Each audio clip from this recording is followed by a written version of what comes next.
नमस्कार, आप देख रहे हैं वीके न्यूज। मैं हूं सुनील राउत। मध्य प्रदेश में कांग्रेस की टेंशन बढ़ा चुकी बीजेपी अभी उसको रियायत देने के मूड में बिल्कुल भी नहीं दिख रही है। सिंधिया को अपने खेमे में कर बीजेपी यहां कांग्रेस को दोहरा झटका दे रही है।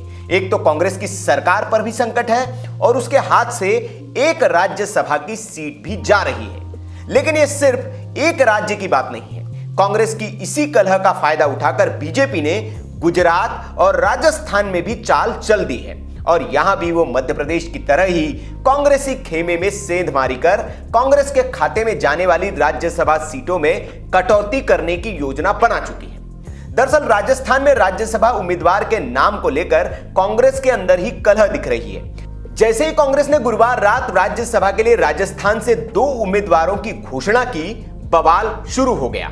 कांग्रेस की ओर से एक उम्मीदवार केसी वेणुगोपाल है जो कांग्रेस के संगठन महासचिव है, तो दूसरे नीरज डांगी हैं। नीरज डांगी के नाम को लेकर ऐलान से पहले ही उप मुख्यमंत्री और प्रदेश कांग्रेस के अध्यक्ष सचिन पायलट ने भी आपत्ति दर्ज कराई थी। साथ ही उनके गुट के विधायक वेद प्रकाश सोलंकी भी खुलेआम इस नाम का विरोध कर चुके हैं। सचिन पायलट चाह रहे थे कि उनके गुट के कुलदीप इंदौरा को टिकट दिया जाए, लेकिन हर बार की तरह चली गहलोत की ही और पायलट को यहां भी मुंह की खानी पड़ी, जैसे सीएम बनने के वक्त खानी पड़ी थी।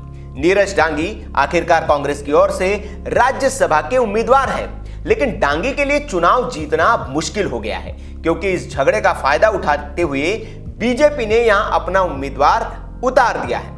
बता दें कि नीरज डांगी पिछले 3 बार से विधानसभा चुनाव लड़ रहे हैं, लेकिन हर बार वे बड़े अंतर से हार जाते हैं। इसके बावजूद अशोक गहलोत का करीबी होने की वजह से उन्हें हर बार टिकट मिल जाता है।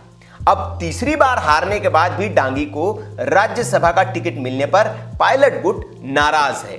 इसी नाराजगी का फायदा उठाने के लिए बीजेपी ने ओंकार सिंह लखावत के रूप में अपना उम्मीदवार उतार दिया है। इससे पहले बीजेपी ने अपने एक ही उम्मीदवार राजेंद्र गहलोत को राज्यसभा का पर्चा भरवाया था, लेकिन ऐन वक्त पर यह दांव चलकर कांग्रेस खेमे में खलबली मचा दी है।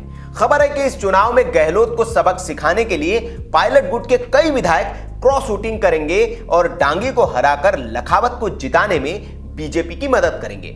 आपको बता दें कि यहां एक सीट जीतने के लिए 51 विधायकों का समर्थन होना जरूरी है।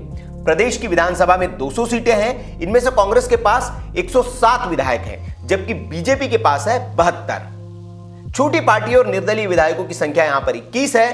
तय फार्मूले के मुताबिक कांग्रेस को 2 सीट जीतने के लिए 102 वोट चाहिए, जो कि पर्याप्त रूप से उसके पास है। वही बीजेपी को 2 सीटें जीतने के लिए 30 और विधायकों के वोटों की जरूरत होगी। मतलब इन छोटी पार्टियों और निर्दलीयों का रोल अहम हो जाता है। वैसे हनुमान बेनीवाल की पार्टी के 3 विधायक बीजेपी के साथ हैं, जबकि कई निर्दलीय भी बीजेपी के साथ होने का दावा कर चुके हैं। और अगर पायलट गुट के विधायक क्रॉस वोटिंग कर दे तो फिर कांग्रेस के लिए मामला टेढ़ा हो सकता है।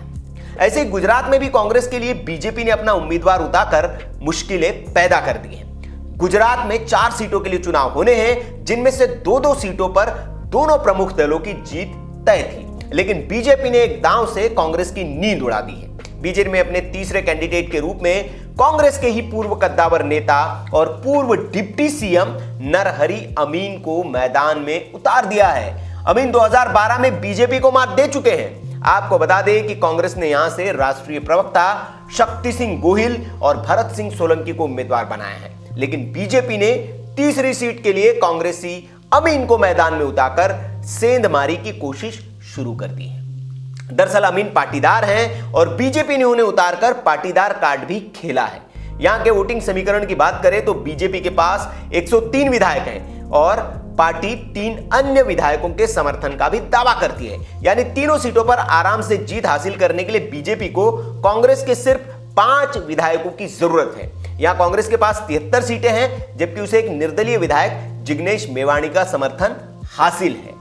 इसलिए इनमें से कांग्रेस का एक भी विधायक इधर उधर हुआ तो सोलंकी या गोहिल दोनों में से किसी एक की राज्यसभा पहुंचने की संभावनाओं को खतरा हो सकता है। इधर हरियाणा में भी बीजेपी इसी प्लान पर काम कर रही है। तो यह रहा दोनों राज्यों का चुनावी समीकरण, जहां पर कांग्रेस के लिए बीजेपी ने टेंशन खड़ी कर दी है। अब देखना होगा कि इस बीजेपी के चक्रव्यूह से कांग्रेस कैसे बाहर निकल पाती है। तो ये रहा अपडेट। आपको क्या लगता है, क्या गुजरात और राजस्थान में भी कांग्रेस के अंदर की जो कलह है वो बीजेपी को फायदा दिला पाएगी? कमेंट बॉक्स में आप अपनी राय हमें दे सकते हैं। वीडियो अगर अच्छा लगा हो तो लाइक करें, शेयर करें और ऐसी खबरों के लिए आप देखते रहिए वीके न्यूज। नमस्कार।